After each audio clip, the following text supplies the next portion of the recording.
This spring, we decided to take a road trip through Northern California. On the last day of school, we hopped a flight out to the Bay Area. In this video, we'll cover the first 3 days of the trip. We headed straight for Yosemite Falls on day 1, then took a bus up to Glacier Point and hiked down on day 2. We finished with a popular Vernal Falls hike and exited the park with a scenic Tioga Pass drive. On Thursday morning, we woke up, got some groceries, and then headed for the Yosemite Valley. We did make a pit stop along the way at In-N-Out.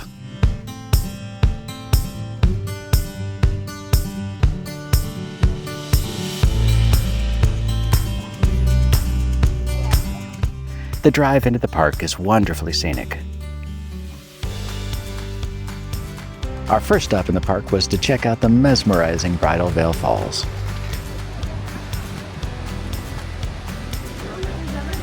We walked to the overlooks and played a little in the creek.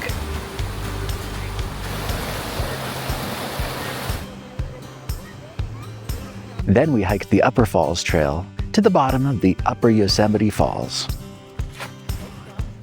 It was a super tough hike, with more than 1,000 feet of elevation gain in just under 2 miles. It feels like the switchbacks in the woods go on forever, with very few views. But once you pop out near Columbia Rock, the views are wonderful, and it's amazing to get so close to the bottom of the Upper Yosemite Falls.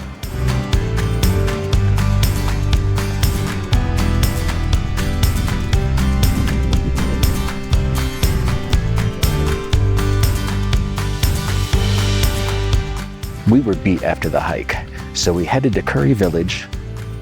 We stayed in a very rustic tent cabin, and there are outdoor boxes to store food and toiletries so that bears and mice aren't tempted to get into the cabins.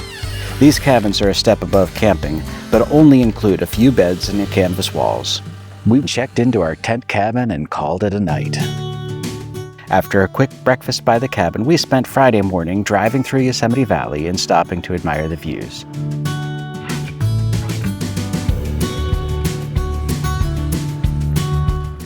After circling the valley, we returned to the main lodge parking area and battled the crowds to find a parking spot, before having a picnic lunch and then hopping on a one-way afternoon bus tour up to Glacier Point. We chose to ride up and walk down because it's easier, and also because it's possible to book that trip in advance, while it's not possible to book the downward journey only. Glacier Point alone is absolutely worth a visit. We stopped to take some pictures before getting on the trail.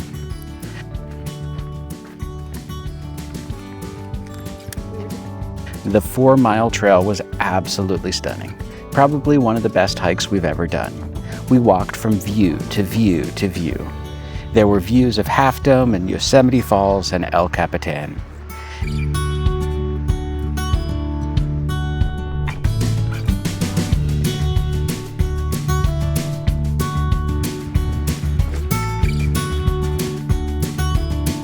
It was a long 5-mile walk down to the valley on the slightly misnamed 4-mile trail, and the views continued until the last mile or so.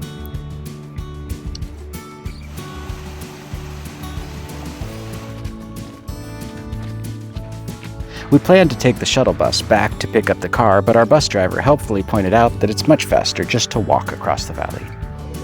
We were ready for the pizza deck by the time we got back to Curry Village, and then it was off to bed for us. How's the pizza? Good. Very good. On Saturday morning, we got up early and checked out of our cabin before heading up to the Mist Trail.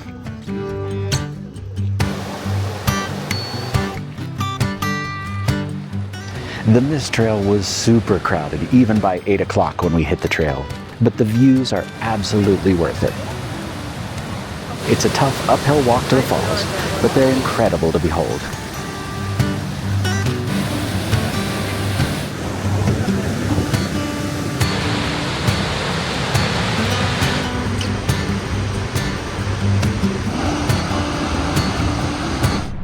We walked all the way to the top of Vernal Falls before heading back down.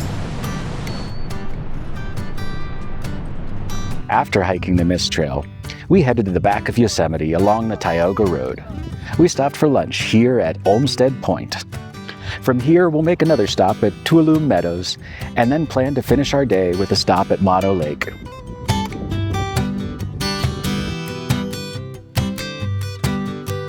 Yosemite is an absolutely beautiful national park. The views are stunning and iconic. The parking and the crowds can be a bit of an issue though. Popular trails like the Mist Trail and Mirror Lake or the Lower Yosemite Falls Trail can be awfully crowded. We did find that when we got onto the 4-mile trail, we had it almost all to ourselves. So if you choose a less popular trail, it's a lot less crowded. Yosemite remains one of my all-time favorite parks, so I know we'll be back. But for now, we've got to head north to Tahoe.